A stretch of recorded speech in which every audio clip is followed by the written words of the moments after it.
Bom, tratando agora dentro do último módulo, né, do conteúdo brasileiro, que é a integração, né, das questões ESG ou ASG, a análise de investimento, capítulo 1 trata da evolução dessas questões no ambiente corporativo. Né? Que a gente traz aqui baseado na ementa? Que as questões de ambiente, é, questões sociais e de governança corporativa, né, as questões ESG ou ASG, elas são extremamente importantes no contexto dos negócios, né, e devem estar ali no first tier, né, digamos assim, de preocupações dos executivos da empresa na conduta das suas atividades, né, inclusive na tomada de decisão, deve se levar em conta essas questões ESG por uma questão de responsabilidade social corporativa, né? E também é uma coisa que a gente tem visto é a oportunidade de captura de valor, né? Perante os investidores, perante os acionistas de forma geral, né?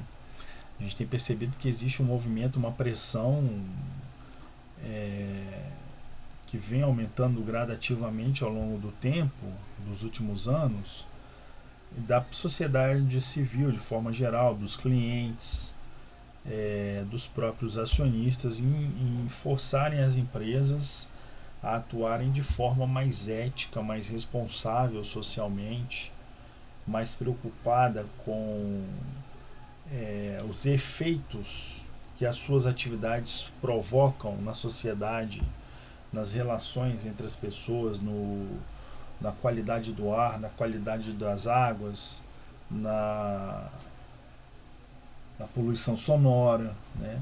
Os efeitos no meio ambiente de forma geral, né? E as questões relacionadas à governança corporativa, né? Que envolve interesses, né, de acionistas, é, muitas vezes em detrimento de interesses de outros grupos, como por exemplo dos empregados, as questões de governança corporativa que envolvem defesa de interesse de acionistas minoritários, que muitas vezes são tungados por decisões do bloco de controle que prejudicam os minoritários. Né? Essas questões de governança corporativa também devem ser tratadas, por isso o G, né, da sigla ESG, em que pese a sua influência, né, na decisão de compra ou não das ações da empresa. Né? A gente tem os acionistas minoritários provendo liquidez nos mercados. Né?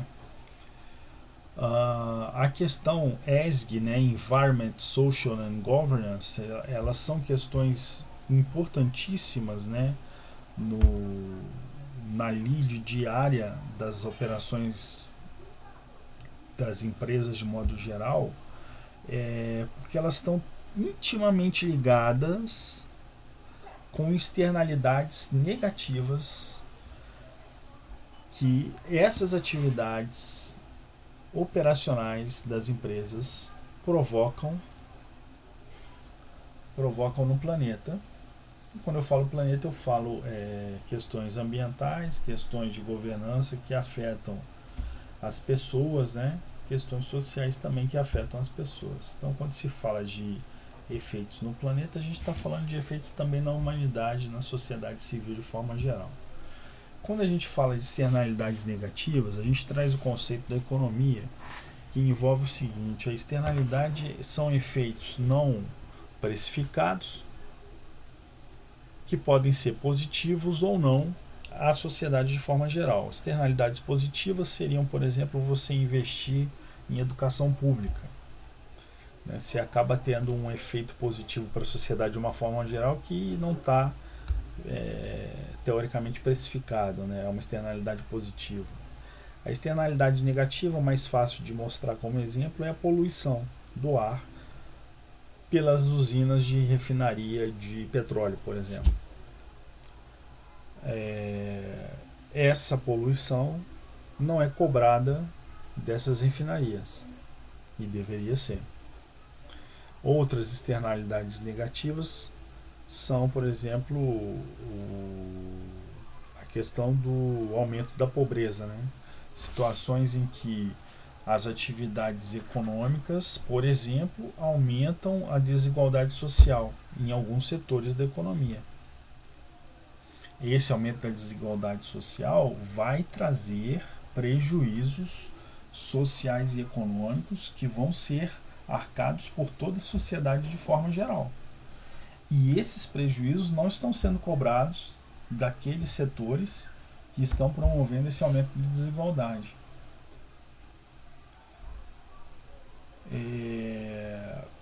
E há outros custos econômicos também envolvidos, né, que são frutos de externalidades negativas de atividades empresariais pelo mundo afora. Né? O resíduo tóxico que eu dei como exemplo é só um dos fatores. Né? Você tem situações de custos à saúde pública em diversos setores da economia também. Né? Trabalhos insalubres, que não são precificados e cobrados das empresas que o promovem. Né? Tem uma série de externalidades negativas aí que no dia a dia a gente nota que realmente são externalidades negativas porque não são precificadas e, consequentemente, cobradas daqueles que as geram. Né? E aí a gente tem na ementa, né, na bibliografia da PMEC, o acordo, né, sobre questões ESG na indústria de investimentos. Então acho que você deve manter o foco nisso aqui, porque como envolve em fundos de investimento, com certeza isso é cobrado com frequência. Né? A questão dos PRIs, né, que é os Principle of Responsible Investment, ou Princípios para o Investimento Responsável, reuniu, né, mais de 1.400 investidores e prestadores de serviços da indústria de investimentos em mais de 50 países. Aí criaram esse documento UNPRI, United Nations Principles for Responsible Investment. É que eu acho que deve ser a sigla, né? Bom, os três campos, né? Os três campos de atuação de preocupação das questões ESG. Ambientais, environment. São questões, quais são as questões? Relativas à qualidade e funcionamento do meio ambiente dos ecossistemas, que inclui avaliação de perda de biodiversidade. Então, o que é a ideia? Os fundos de investimento que se preocuparem com as questões ESG, eles vão usar esse framework aqui para direcionar as preocupações que eles devem ter ao avaliarem alocações de investimento em empresas. Então eles vão pegar as empresas e vão levantar, por meio de questionários, por meio de auditoria, por meio de investigação, esses pontos nevrálgicos aqui em cada uma das frentes, né? Ambiental, social e de governança corporativa. Então é muito interessante você ter claro esse framework aqui, não só para sua prova, mas também na possibilidade de você trabalhar num fundo ESG. Sobre questões ambientais, quais são as preocupações que você deve ter ao fazer a alocação nas empresas? Perda da biodiversidade deve ser avaliada, emissões de gases do efeito estufa, né? A emissão de gases de efeito estufa já está provado que aumenta a temperatura no ambiente, que é o greenhouse emissions, ou greenhouse gas, que é o GHG. As questões, né, envolvem perda de biodiversidade, emissões de gases de efeito estufa, mudanças climáticas, uso de energias renováveis, muito importante isso daqui, principalmente em regiões que usam energia de termoelétricas, como o caso da região norte. A questão da eficiência energética, a escassez ou poluição d'água, ar e outros recursos naturais, verificar, por exemplo, o grau de eficiência das ETS, por exemplo, estações de tratamento de efluentes. A gente sabe que muito é economizado por falta de fiscalização. São colocadas ETS que não atendem nem a metade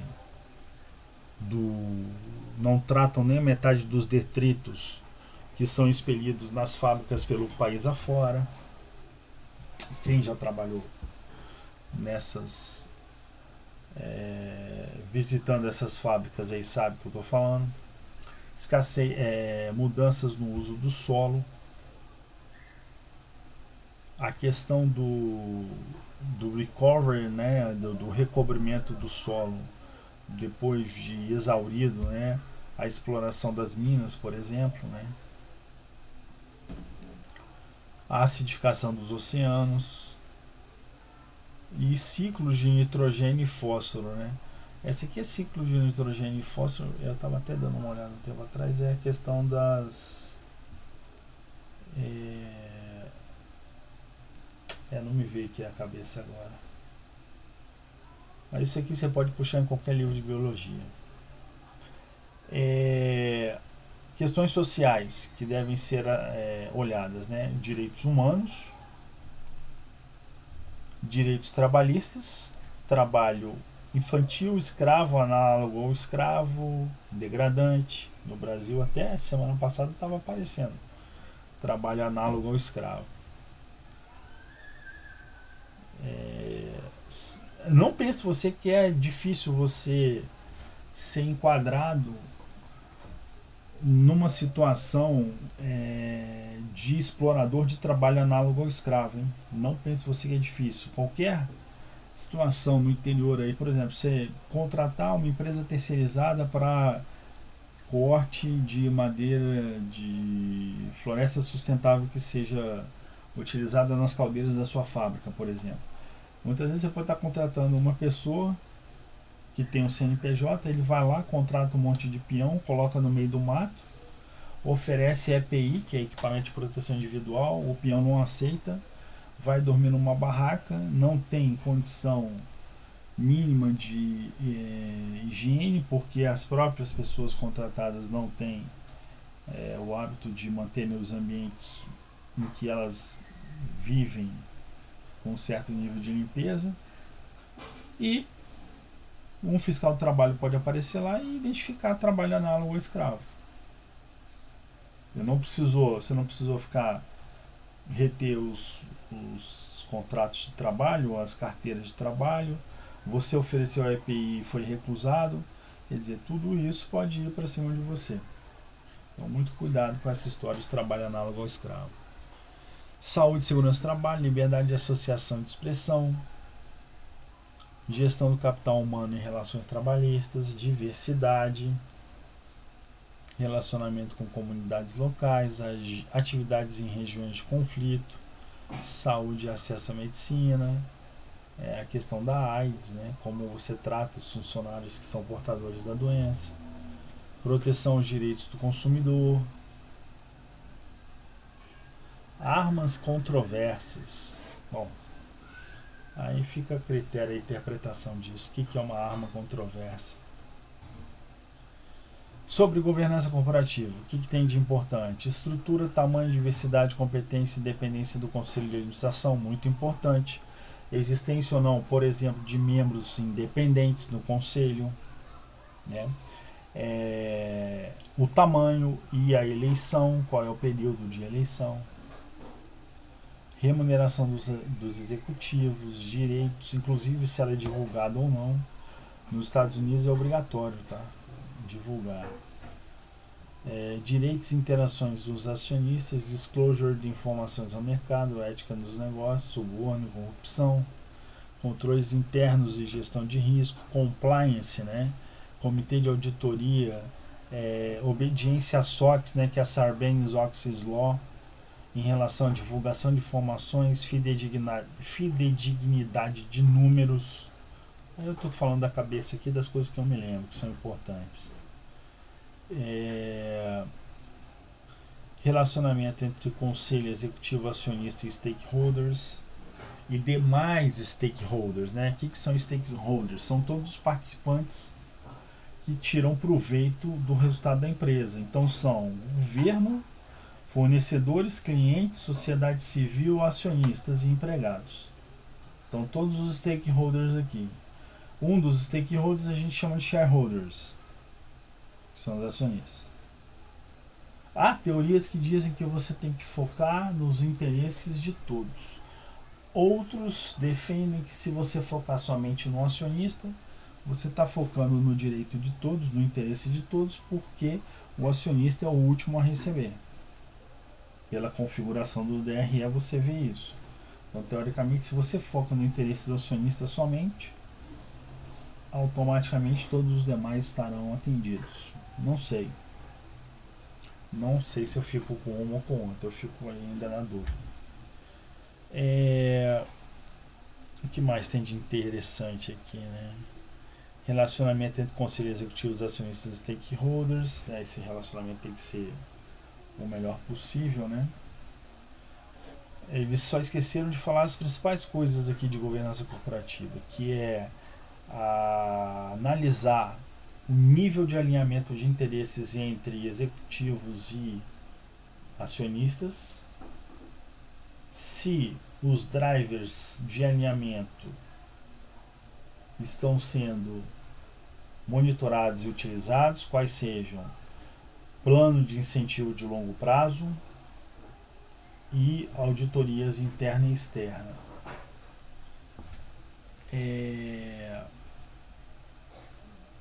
Que mais? Posicionamento estratégico, abrangendo impactos de questões ESG e implementação de estratégias. E no caso de empresas não listadas, as questões também incluem os assuntos relativos à governança do fundo, como os poderes do comitê, valoração e estrutura de taxas. Bom, basicamente era esse o capítulo sobre evoluções das questões ESG no ambiente corporativo. Se eu tiver mais alguma coisa, eu complemento com outros vídeos.